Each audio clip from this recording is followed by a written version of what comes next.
ماہ رمضان کی آمد سے پہلے اپنے صحابہ کو ماہ رمضان کی طرف راغب کرنا، ترغیب دینا، آپ واعظ و نصیحت رمضان کے حوالے سے فرماتے تھے۔ تو ہم بھی آپ کی سنت پر عمل کرتے ہوئے اس کے حوالے سے آج کی گفتگو کریں گے۔ اللہ تعالی ہمیں ماہ رمضان کی رحمتیں، برکتیں سمیٹنے کی توفیق عطا فرمائے۔ تو اللہ کریم نے ارشاد فرمایا، یا ایھا الذین آمنوا کتب علیکم الصیام، اے ایمان والو تم پر روزہ فرض کیا گیا۔ اللہ فرما رہا ہے اے ایمان والو تم پر روزہ فرض کیا گیا۔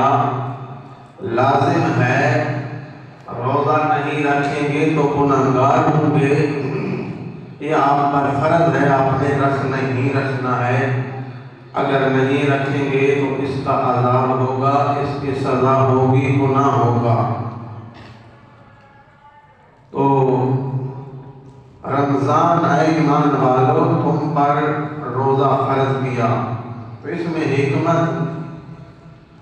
جو پہلے یعنی نہ کیا ہو کام وہ تو تھوڑا سا مشکل ہو لگتا ہے، لیکن ساتھ اللہ نے یہ بھی فرمایا کہ ہم نے یہ روزے تم پر ہی فرض نہیں کیے بلکہ پہلی امتوں پر بھی روزے فرض کیے تھے۔ تو حکمت اس بات میں یہ ہے کہ جو کام پہلی دفعہ کیا ہو بندہ پریشان ہوتا ہے، پتہ نہیں یہ کام مجھ سے ہوگا یا نہ ہوگا۔ جو راستہ نہ دیکھا ہو بندہ لوگوں سے پوچھتا ہے، ڈرتا بھی ہے کہ میں کب منزل پہ پہنچوں گا۔ تو حکمت اللہ فرما رہا ہے کہ یہ تم پر ہی فرض نہیں بلکہ تم سے پہلی امتوں پر بھی فرض کیے گئے۔ تو یہ کام یعنی ممکن ہے، اس میں انسان کا بھلا ہے، اسی لیے اللہ نے پہلی امتوں پر بھی روزے فرض کیے۔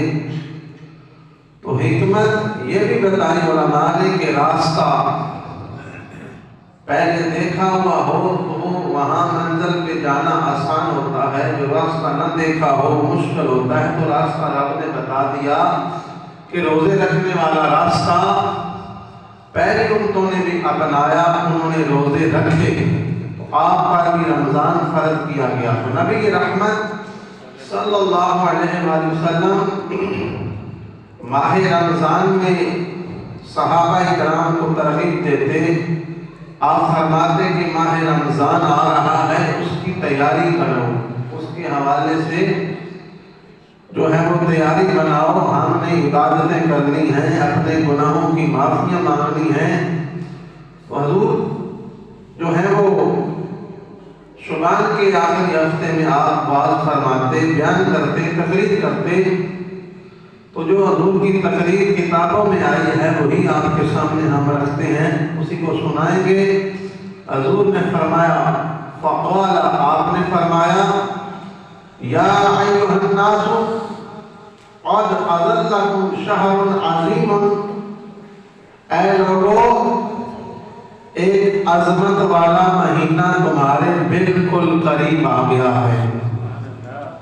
اے لوگو تمہارے پاس عظمت والا، عظیم شانوں والا، برکتوں والا مہینہ قریب آ گیا ہے۔